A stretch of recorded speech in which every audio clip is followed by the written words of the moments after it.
Mis hijos y muchos otros quieren la paz, no quieren la guerra. No, que si usted puede utilizar su influencia para... Creo que sí, y sería mi felicidad. Y sería la obra más grande de mi vida.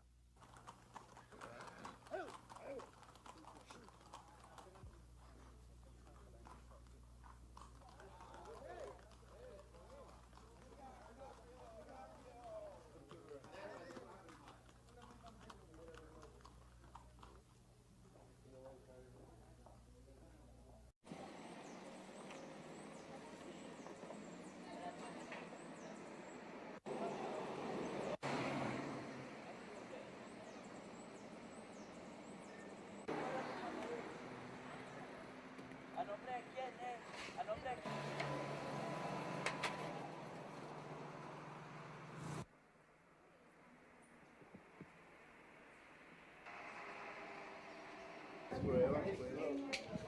Enfermó hace 8 días, él estaba muy impedido para caminar, pero él estaba bien y hace 8 días se agravó y le dio una infección en la sangre, una infección en los pulmones y esta mañana se murió a las 10 de la mañana.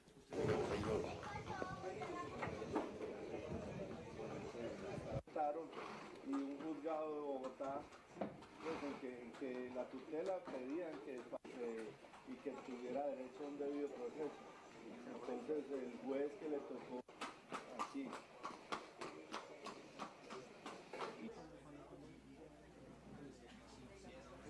Que saque ánimo de donde no lo tiene para que aguante.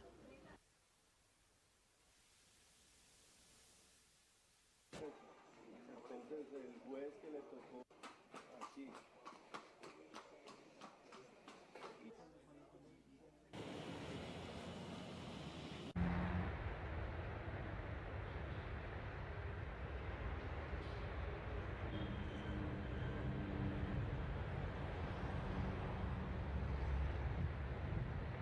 Con la justicia, mi hermano, hay que hacer justicia, hay que hacer justicia.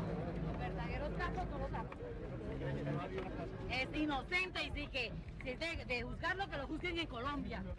Le pedimos que no permita que se cometa tal injusticia, porque Fabio es inocente, que le den derecho a probarlo, porque tiene cómo probarlo. ¿Usted cree que si no lo tuviera nosotros habríamos dado una batalla jurídica como la que hemos dado hasta el momento? Habríamos dado la cara como la dio Fabio desde el primer día que lo capturaron ilegalmente allá. ¿Por qué? Le pedimos al Estado colombiano. Hay una rueda de prensa en la Plaza de Bolívar. De la verdad, y de la verdad, porque nadie tiene la fortaleza de decir, sí, este señor es inocente. ¿Qué sería lo más doloroso? No, nunca jamás en la vida lo puedo ver, porque no tengo visa, porque la política de los Estados Unidos es que no le dan visa a los familiares de los narcotraficantes.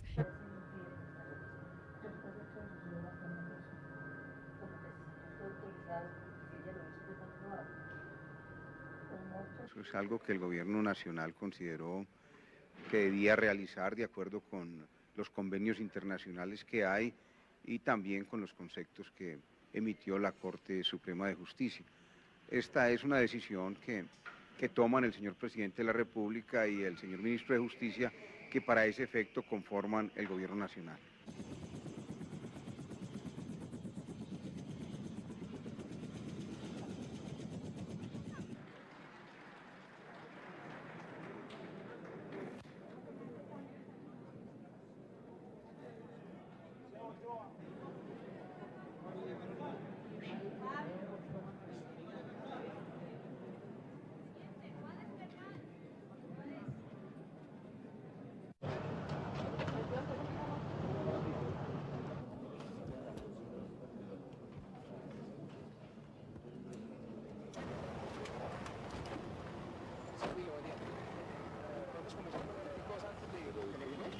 con respecto a lo del señor Ochoa?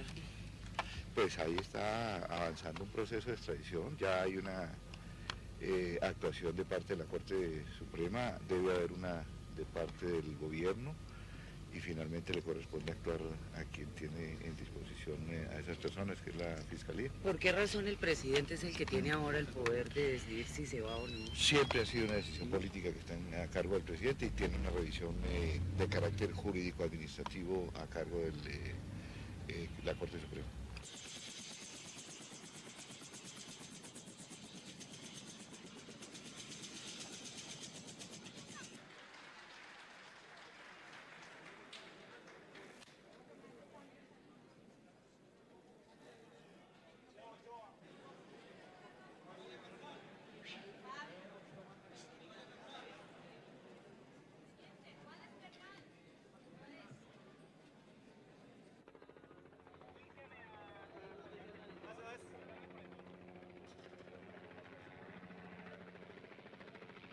Recibimos esto como un baldado de agua fría, porque no esperábamos esto, porque nosotros sabemos y la justicia sabe que Fabio es inocente.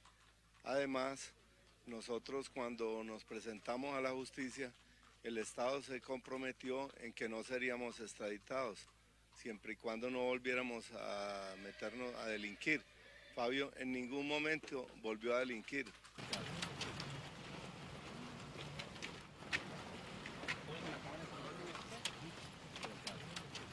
Estamos completamente aterrados de que con Fabio se esté cometiendo esta injusticia. No la esperábamos, porque a un inocente no lo pueden condenar sin escucharlo, que es lo que se está haciendo en el caso de Fabio. Y más aterrados estamos es de cómo este gobierno está incumpliendo el pacto de sometimiento que Fabio hizo con el Estado en el año 90.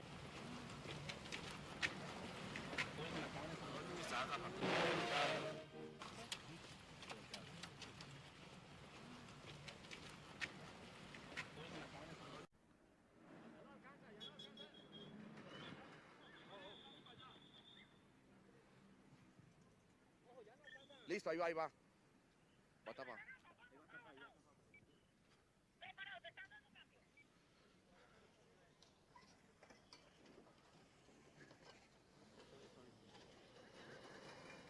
Efectivamente, acaban de salir 4 vehículos polarizados.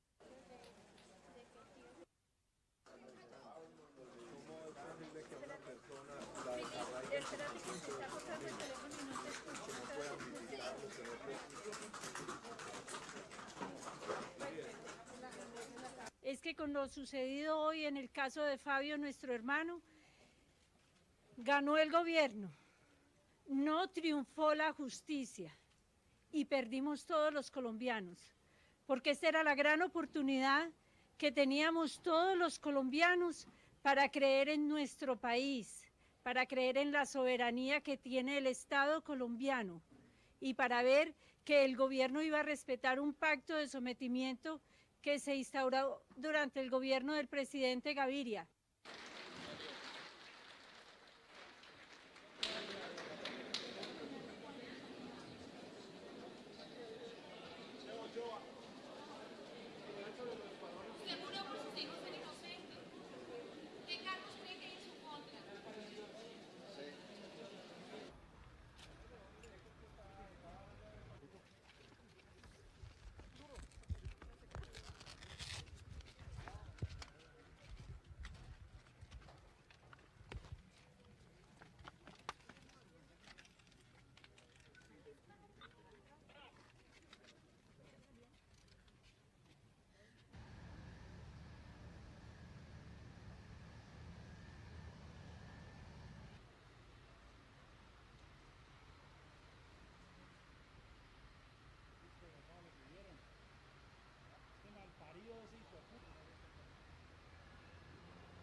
información, pero volvamos a nuestro libro, El Pacto en la Sombra.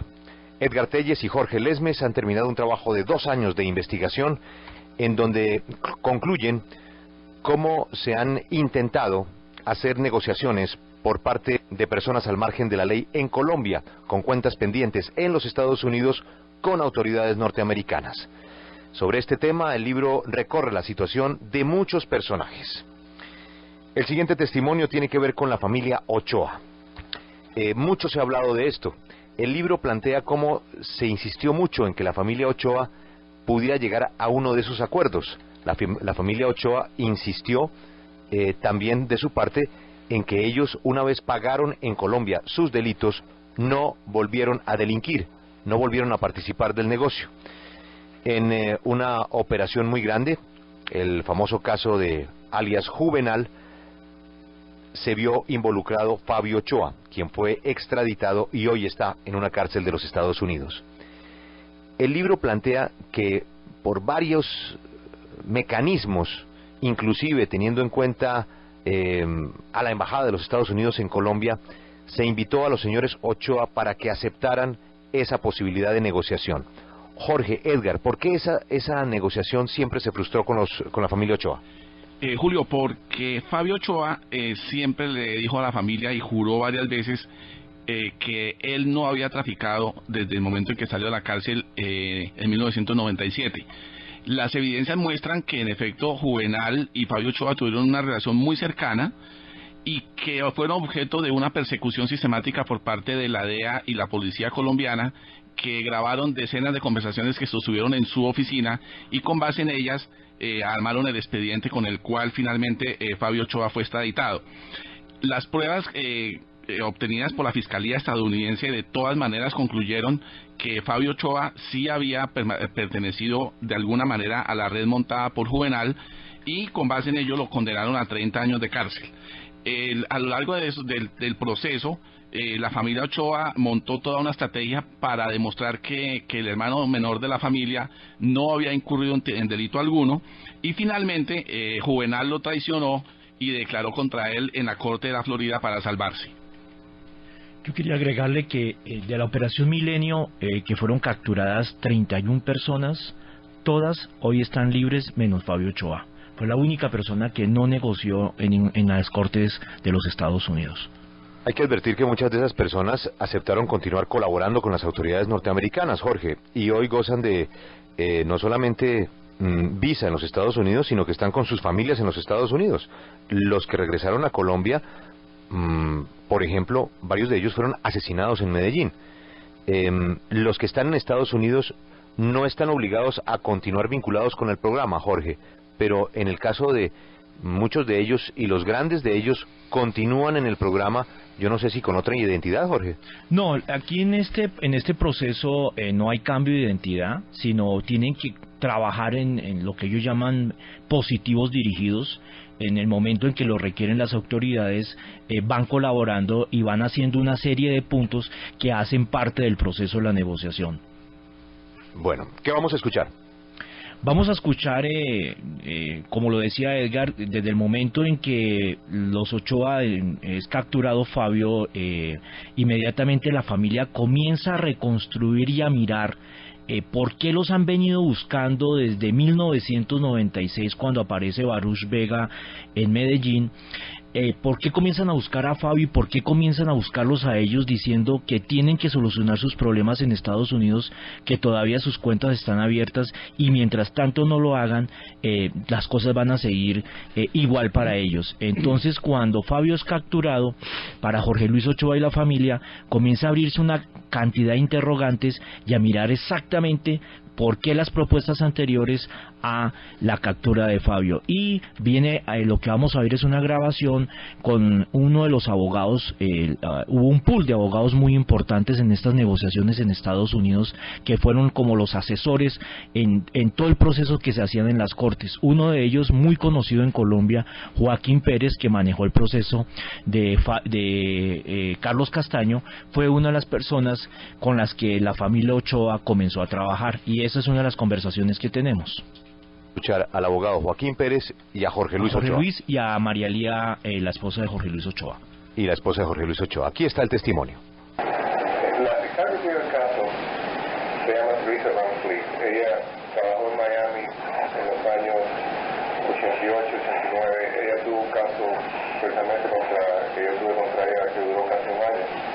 Y después fue a trabajar con Janet Reno cuando ya la eligieron a fiscal general. Ella es una persona bastante difícil de bregar con ella. Y lo que yo no sé en el caso de que se puede trabajar con ella, pero yo no sé hasta qué punto ella sea la que toma las decisiones en el caso, o si las decisiones eventualmente van a ser tomadas a nivel de Janet Reno en Washington. El Departamento de Estado tal vez tiene que tener también su punto de vista, porque eso es bien político. Y la otra cosa que también hay que saber es la posición del gobierno colombiano con respecto. El gobierno colombiano quiere comenzar algunos cargos, básicamente está diciendo que lo quiere que lo manden con los Estados Unidos. ¿Usted cree que para este cargo tuvieron que utilizar a Fabio para poderle dar un alto perfil? Yo creo que sí. A Fabio lo que le da es más credibilidad a las alegaciones y eso desafortunadamente es la tragedia de lo que yo veo.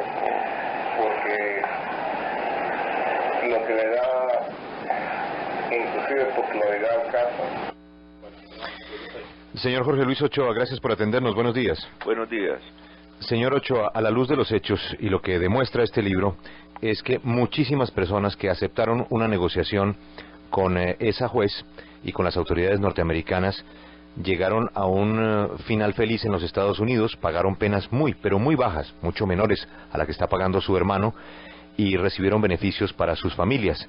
Aceptaron colaborar, es decir, entregar no solamente dinero, sino entregar información de rutas, colaborar con positivos, desmontar o comprometerse a desmontar sus operaciones. Escuchando esta grabación y mirando con la perspectiva de la historia de lo que pasó, ¿usted se arrepiente de no haber aceptado esa negociación que le propusieron? No, en ningún momento me arrepiento de no haber aceptado esa negociación, pero lo que pasa es que ellos no querían, ellos lo que proponían era que uno montara negocios de una vez para que los entregara, pero no era de que entregara un negocio que uno supiera que estaba funcionando o alguna cosa o una ruta o algo, sino que uno montara los negocios de acuerdo con ellos para ellos cogerlos. Ellos nunca les interesa coger un negocio nuevo, sino que uno los monte y entregue más gente, pero no de coger un negocio que esté por ahí funcionando. Ellos lo que quieren es montar un negocio para que lo cojan, nada más. Señor Ochoa, hay un episodio que se narra en el libro y tiene que ver con la visita que usted recibió en su finca de La Loma de Barús Vega y de la abogada Graciela Vizcaya días antes de la Operación Milenio en la que es capturado Fabio Ochoa. Allí esos dos personajes les plantean claramente que la familia entregue una enorme cantidad de dinero a cambio de que la justicia de Estados Unidos los deje en paz. ¿Usted recuerda bien esos episodios? Pues es que en Barús Vega estuvo desde 10 años antes persiguiéndonos a nosotros para proponernos negocios para el mismo sistema. Y Graciela también desde la época de Carlos Leder estaba por ahí funcionando en ese mismo sentido.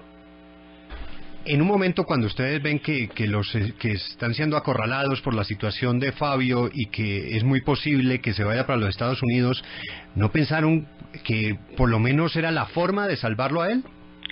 Pues es que la forma de salvarlo a él era, siempre pensamos que era con la verdad, y la verdad era que Fabio nunca había seguido delinquiendo, ninguno de nosotros había seguido delinquiendo después de que nos presentamos a la justicia, habiendo sido los primeros en la época del presidente Gaviria, y nunca habíamos seguido delinquiendo. Entonces, ¿cómo íbamos a montar un negocio, a volvernos a meter en el negocio fraudulentamente, a pesar de ser un negocio malo, otra vez a volver a las mismas? Nosotros siempre hemos creído que con la verdad era la forma de salvar a Fabio.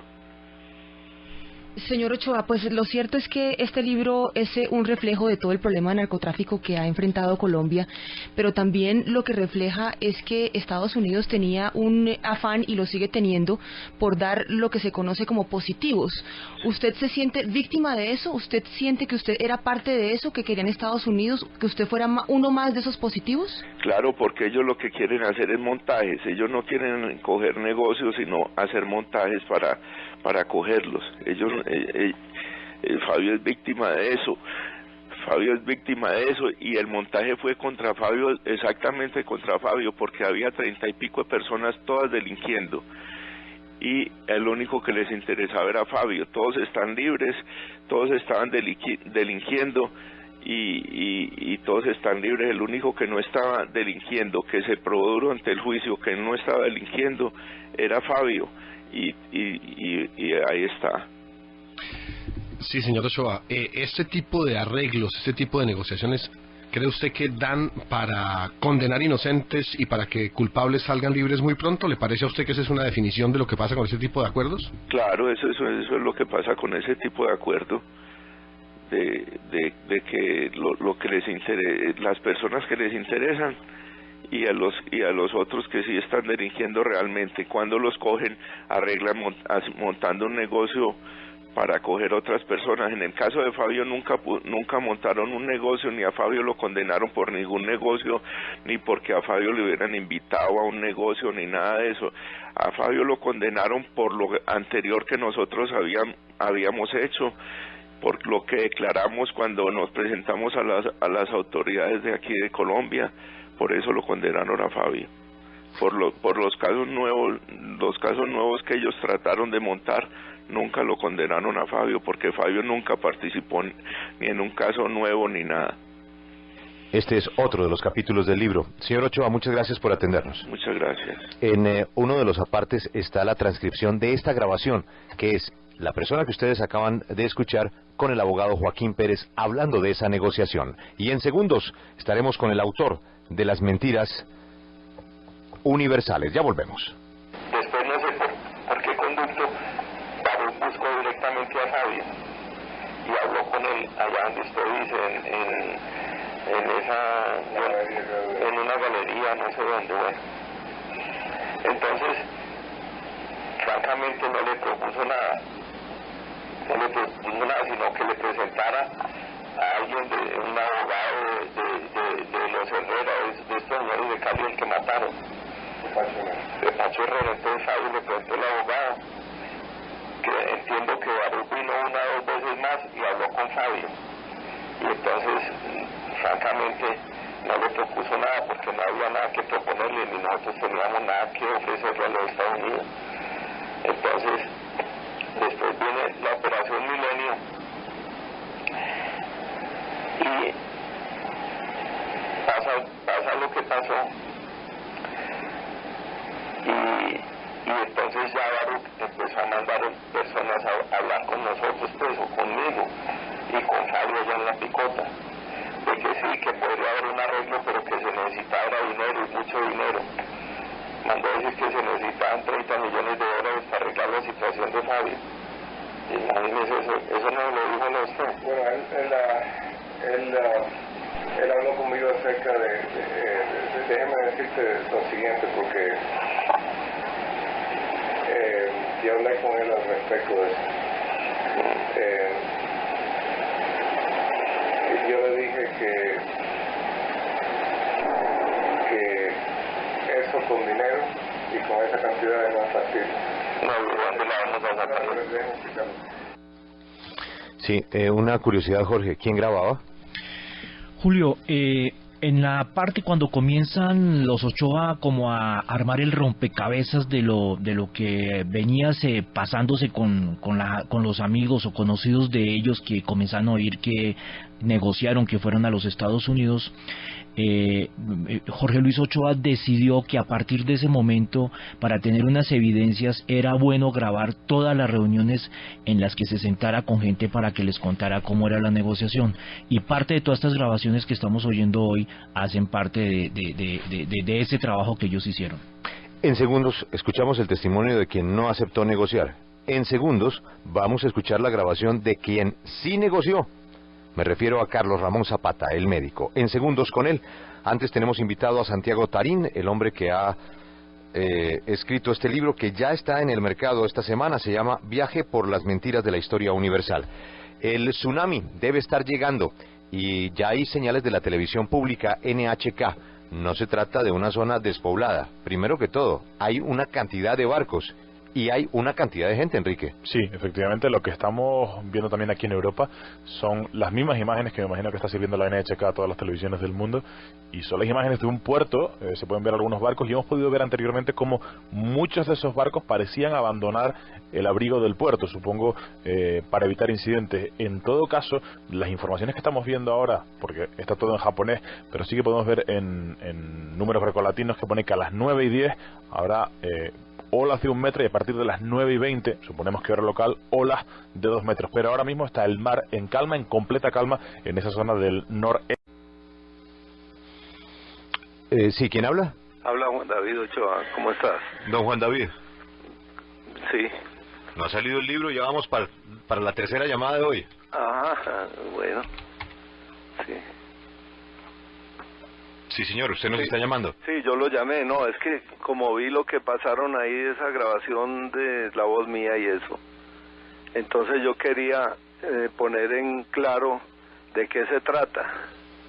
Como a nosotros venía mucha gente aquí a proponernos arreglos de esa cosa de la justicia norteamericana, entonces me llamaron una gente de la DEA, ¿cierto?, a proponerme un arreglo para eso. Entonces, pues nosotros necesitábamos recopilar pruebas para la defensa de Fabio, para saber... Don Juan David, qué pena que lo interrumpa, pero eso nos lo dijo ya su hermano en 2 ocasiones esta mañana. ¿Cuál es la diferencia? No, la diferencia es que como ahí pusieron la grabación, pues yo no oí lo que dijo mi hermano esta mañana, entonces acabo de oír esa grabación, entonces pues quería que se supiera de qué se trata, ¿cierto? Ya lo explicamos, son grabaciones que se hicieron en el proceso de acercamiento de ustedes a las autoridades norteamericanas. Sí, pero también quiero que quede claro que nosotros no hicimos ningún arreglo con nadie, ni con el FBI, ni con nadie, porque desde que apareció Baruch Vega aquí, en el año 85, a mí me dijeron que ese era un agente de la agencia de la DEA.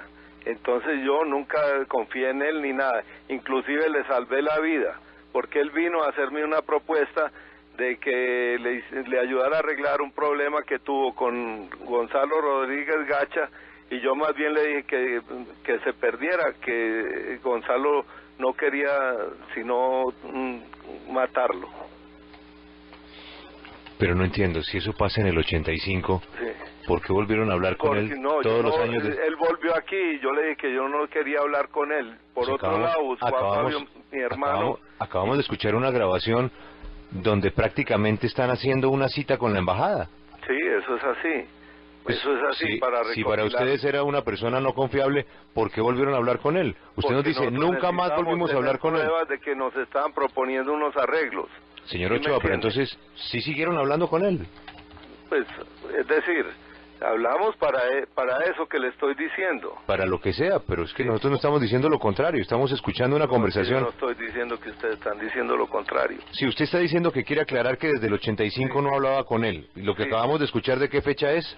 No, que no hablaba con él, que yo la primera vez que hablé con él fue por ahí en el año 85. Después de que nosotros estuvimos en Itagüí y salimos de allá, él vino aquí a proponernos esos arreglos. Yo le dije que no nos interesaba.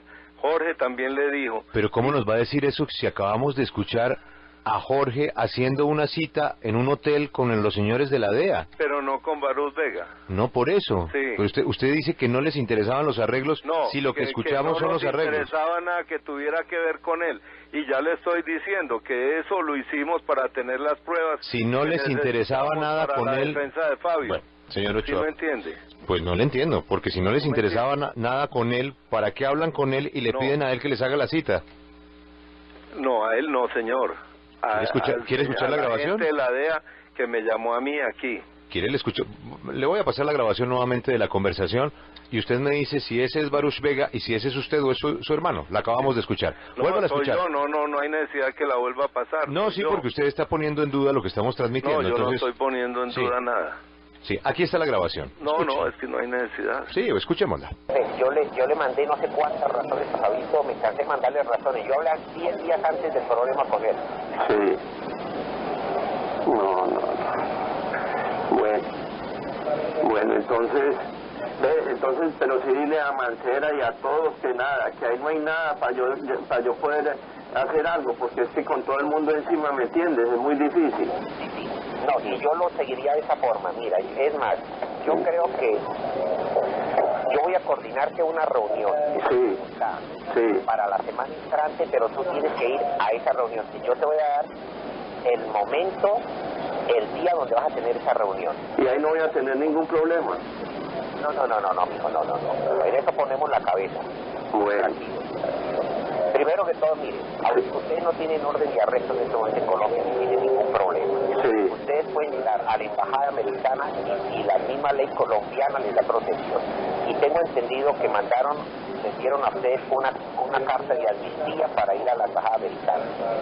Sí. Y ellos no usarían lo que uno diga para cualquier cosa ni nada. Absolutamente que no pueden, absolutamente que no. Porque yo ayer consulté con un abogado americano y me dijo que ellos tenían que darle una carta o como una inmunidad y que nada lo usarían ni nada. ¿Ah? Ellos tienen que hacer eso, ellos tienen que hacer eso. Es más, mira, si tú me llamas por la tarde, yo voy a estar reunido porque toda la gente de la embajada americana están aquí. Sí. Tenemos que estar en una reunión con ellos. Sí. Tú me llamas tipo 2 de la tarde o 3, o estás en el mismo número que me diste la vez pasada. Yo estoy en el mismo número que te di la vez pasada. Entonces, mira, Jorge, yo te llamo esta tarde cuando yo esté reunido con ellos, yo te llamo directamente. ¿Tú lo tienes ahí? Yo lo tengo conmigo. Ahí tiene usted, señor Ochoa. Sí, usted tiene razón. Ahí está Jorge, mi hermano, hablando con él. Pero yo le acabo de decir que no fui yo y que yo no hice citas con él ni reunión con él. ¿Y quién dijo que fue usted? ¿Ah? ¿Y quién ha dicho que fue usted? Usted no me dijo ahora, pues. Usted mismo es el que está llamando a la emisora a decir que usted Por no eso es. no, pero es que yo quería, pues, aclarar la parte en que salgo yo hablando con el gringo ese de la DEA para efectos de esa reunión, ¿sí me entiende? Pero esa llamada tampoco se produjo. Sí, esa llamada sí se produjo. Yo no ¿Y esa llamada qué propósito tenía? Hablar con ellos para tener nosotros las pruebas de lo que nos estaban proponiendo. Exacto, y eso es lo que dice el libro. ¿Entiende? Eso es lo que dice el libro. No, es que yo el libro no lo he leído. Pues lo que está oyendo está en la transcripción del libro. Porque yo oí un ratico esta mañana, pero ya como eso pues con intervalos, pues dejé de oír y ahora me volví a prender el radio, volví a ver que estaba No, y ahí. faltan muchas grabaciones, vamos a escuchar muchas más. Yo le recomiendo que... Y lo que falta, porque mire, ojalá se esclarezca toda la verdad de todo, ¿cierto? Sí, señor.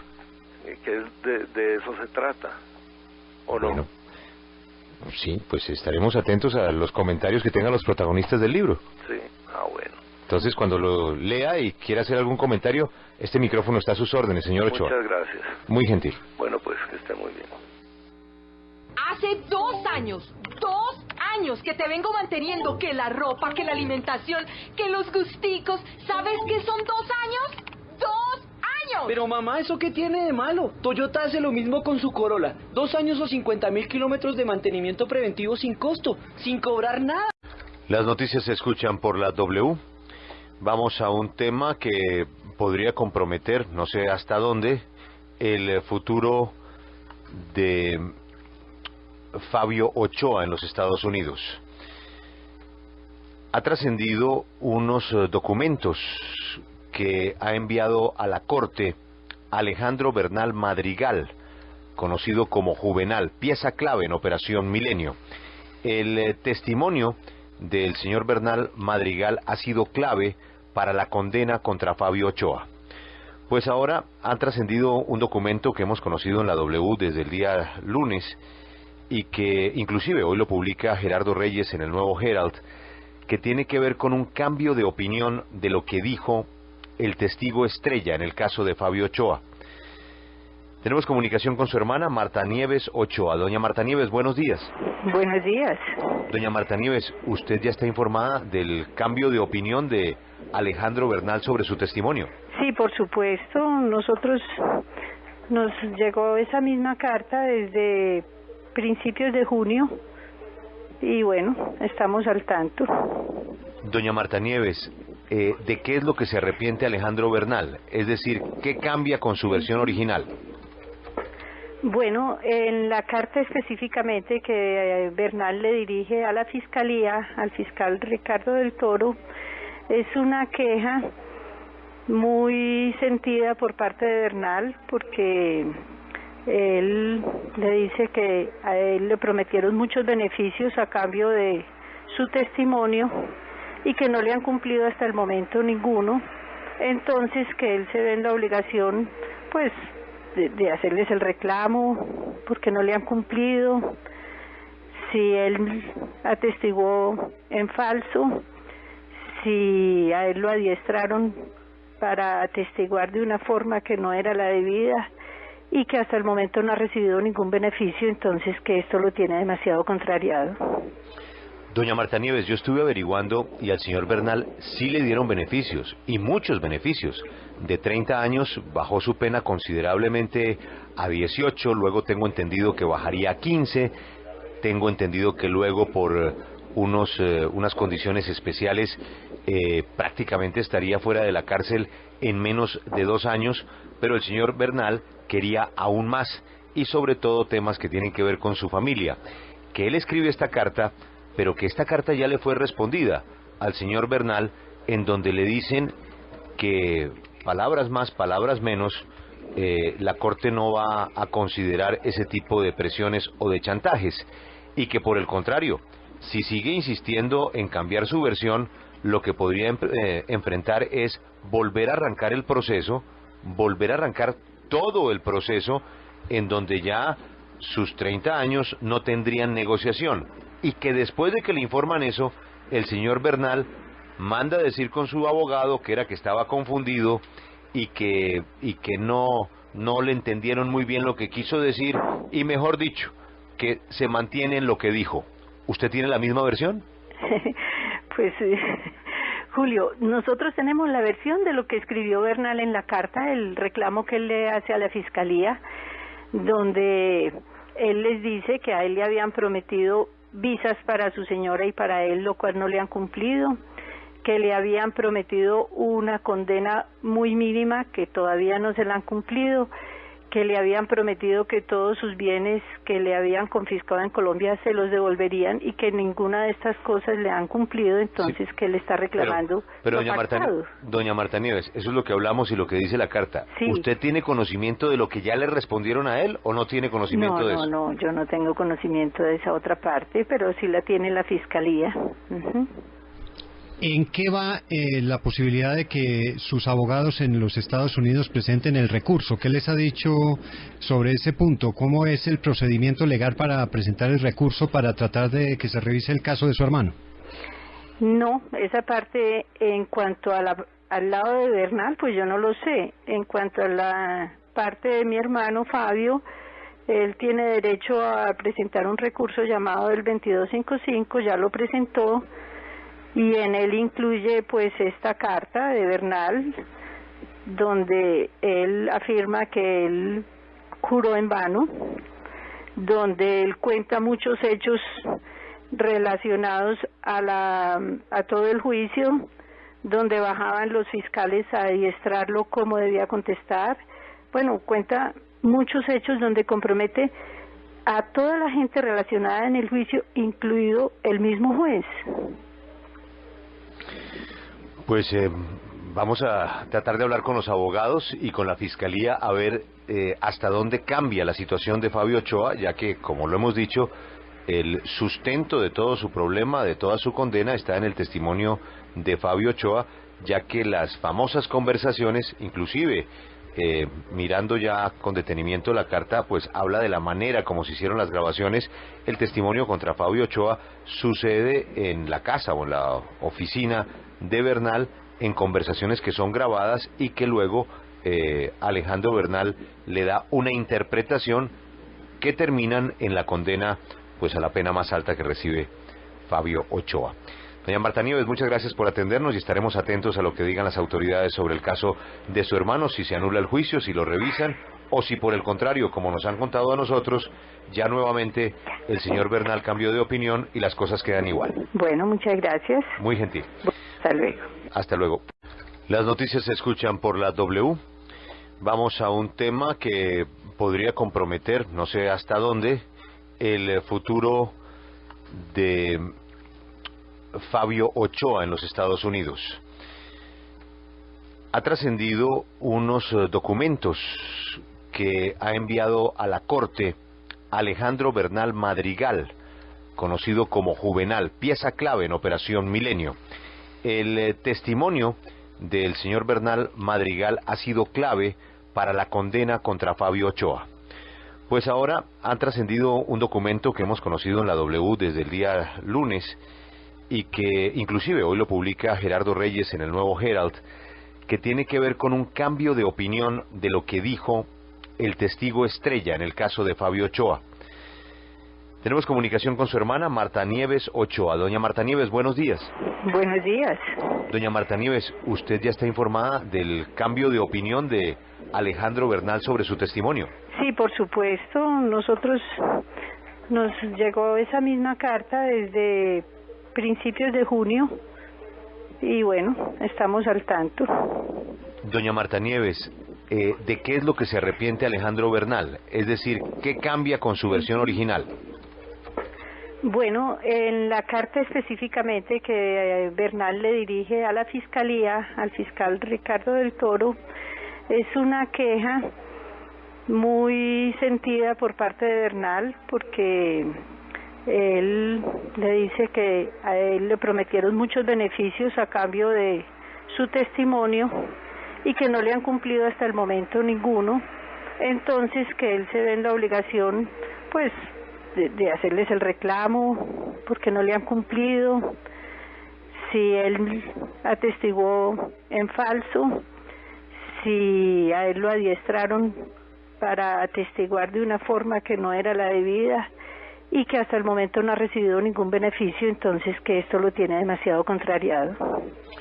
Doña Marta Nieves, yo estuve averiguando y al señor Bernal sí le dieron beneficios, y muchos beneficios. De 30 años bajó su pena considerablemente a 18, luego tengo entendido que bajaría a 15, tengo entendido que luego por unas condiciones especiales prácticamente estaría fuera de la cárcel en menos de 2 años, pero el señor Bernal quería aún más, y sobre todo temas que tienen que ver con su familia.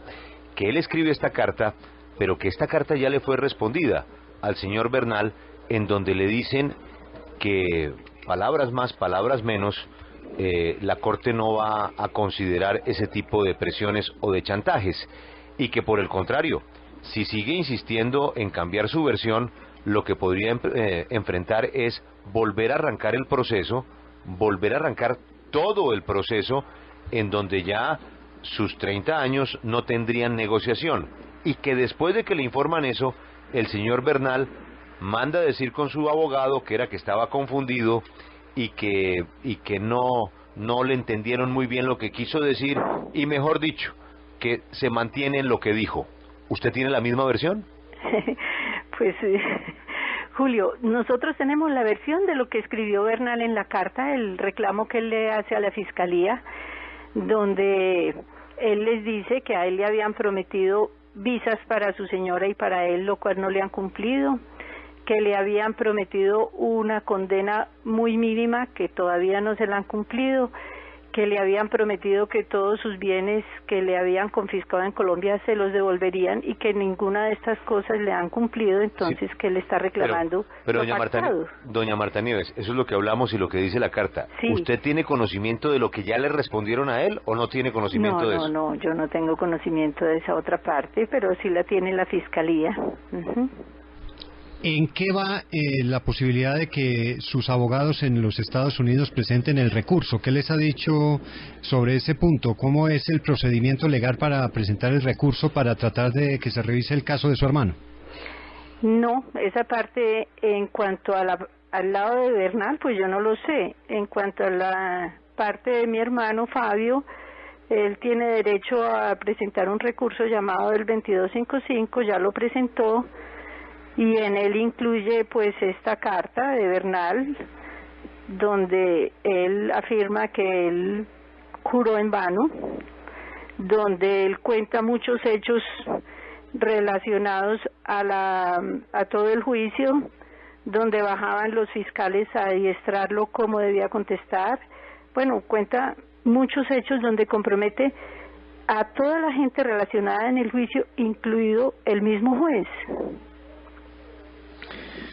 Pues vamos a tratar de hablar con los abogados y con la fiscalía a ver hasta dónde cambia la situación de Fabio Ochoa, ya que, como lo hemos dicho, el sustento de todo su problema, de toda su condena, está en el testimonio de Fabio Ochoa, ya que las famosas conversaciones, inclusive mirando ya con detenimiento la carta, pues habla de la manera como se hicieron las grabaciones.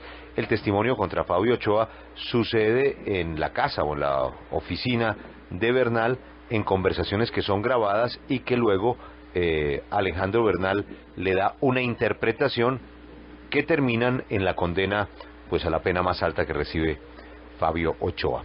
Doña Marta Nieves, muchas gracias por atendernos y estaremos atentos a lo que digan las autoridades sobre el caso de su hermano, si se anula el juicio, si lo revisan o si por el contrario, como nos han contado a nosotros, ya nuevamente el señor Bernal cambió de opinión y las cosas quedan igual. Bueno, muchas gracias. Muy gentil. Hasta luego. Hasta luego.